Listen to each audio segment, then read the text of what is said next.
कद्रू और विंता की कथा तथा गरुड़ की उत्पत्ति।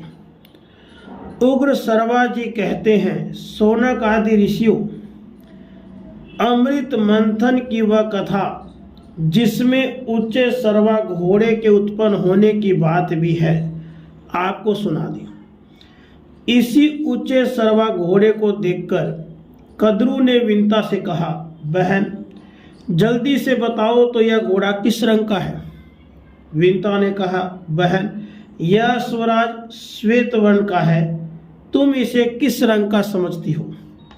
कद्रू ने कहा, अवश्य ही इस घोड़े का रंग सफेद है, परंतु पूंछ काली है।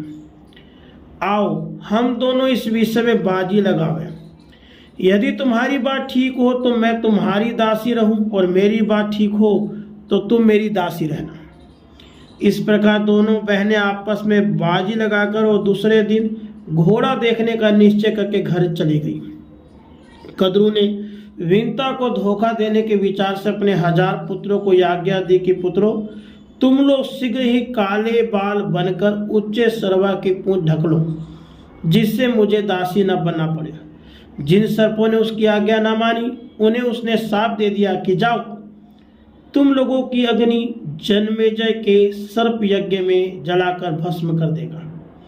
यह देव संयोग की बात है कि कद्रू ने अपने पुत्रों को ही ऐसा शाप दे दिया। यह बात सुनकर ब्रह्मा जी और समस्त देवताओं ने उसका अनुमोदन किया। उन दिनों पराक्रमी और विषैले सर्प बहुत प्रबल हो गए थे। वे दूसरों को बड़ी पीड़ा पहुंचाते थे। प्रजा के हित की दृष्टि से उचित ही हुआ। जो लोग दूसरे जीवों का हित करते हैं, उन्हें विधाता की ओर से प्राणांत दंड मिल जाता है। ऐसा कहकर ब्रह्मा जी ने भी कद्रू की प्रशंसा की। कद्रू और विंता ने आपस में दासी बनने का बाजी लगाकर बड़े रोष और आवेश में वह रात बिताई। दूसरे दिन प्रातःकाल होते ही निकट से घोड़ों को देखने के लिए दोनों चल पड़ी।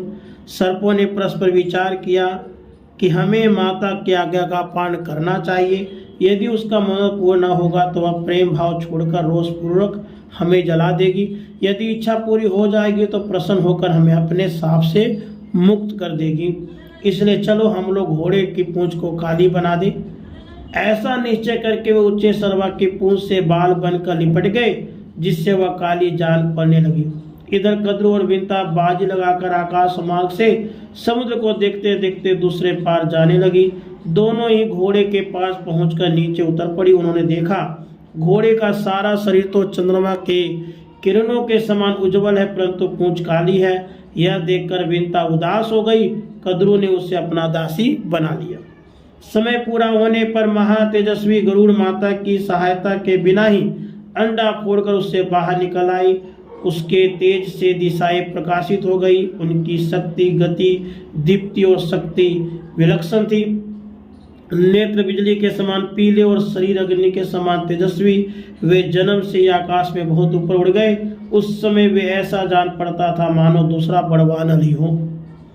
देवताओं ने समझा अग्नि देव ही इस रूप में बढ़ रहे हैं। उन्होंने विश्व रूप अग्नि की शरण में जाकर प्रणाम कर कहा, अग्निदेव आप अपना शरीर मत बढ़ाइए, क्या आप हमें भस्म कर डालना चाहते हैं? देखिए आपकी यह तेजोमयी मूर्ति हमारी ओर बढ़ती आ रही है। अग्नि ने कहा, देवगण यह मेरी मूर्ति नहीं है, ये विंता नंदन परम तेजस्वी पक्षीराज गरुड़ है। इन्हीं को देखकर आप लोगों को भ्रम हुआ है। ये नागों के नाशक, देवताओं के हितैषी और आसुरों के शत्रु है। आप इनसे भयभीत न हो, मेरे साथ चलकर इनसे मिल ले। अग्नि के साथ जाकर देवता और ऋषियों ने गरुड़ की स्तुति की। देवता और ऋषियों की स्तुति सुनकर गरुड़ जी ने कहा, मेरे भयंकर शरीर को देखकर जो लोग घबरा गए थे वे अब भयभीत न हो। मैं अपने शरीर को छोटा और तेज को कम कर लेता हूँ। सब लोग प्रसन्नतापूर्वक लौट गए। एक दिन विंता अपने पुत्र के पास बैठी हुई थी। कद्रू ने उसे बुलाकर कहा, मुझे समुद्र के भीतर नागों का एक दर्शनीय स्थान देखना है, वहां तो मुझे ले चल। अब विंता ने कद्रू को और गरुड़ ने माता की आज्ञा से सर्पों को अपने कंधों पर बैठा लिया और उनके अभिष्ट स्थान को ले चले। गरुड़ जी अपने बहुत ऊपर सूर्य के निकट से चढ़ रहे थे। तीक्ष्ण गर्मी के कारण सर्प बेहोश हो गए। कद्रू ने इंद्र की प्रार्थना करके सारे आकाश को मेघ मंडल से आच्छादित कर दिया। वर्षा हुई, सब सुखी हो गए। उन्होंने अभी स्थान पे पहुंचकर लवन सागर, मनोहर वन आदि देखा, यथेष्ट विचार किया और खूब खेल कूद कर गुरु से कहा, तुमने तो आकाश में उड़ते से बहुत से सुंदर सुंदर द्वीप देखे होंगे, अब हमें और किसी द्वीप में ले चलो। गरुड़ को चिंताएं पड़ गई। उन्होंने सोच विचार कर अपनी माता से पूछा कि माँ, मुझे सर्पों की आज्ञा का पालन क्यों करना चाहिए। विंता ने कहा, बेटा, इन सर्पों के छल से मैं बाजी हार गई और दुर्भाग्यवश अपने सोत कद्रू की दासी हो गई।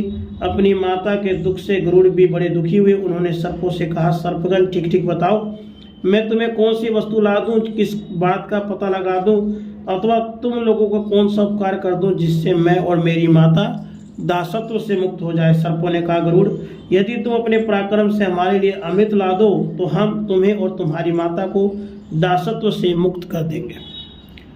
राधे कृष्ण।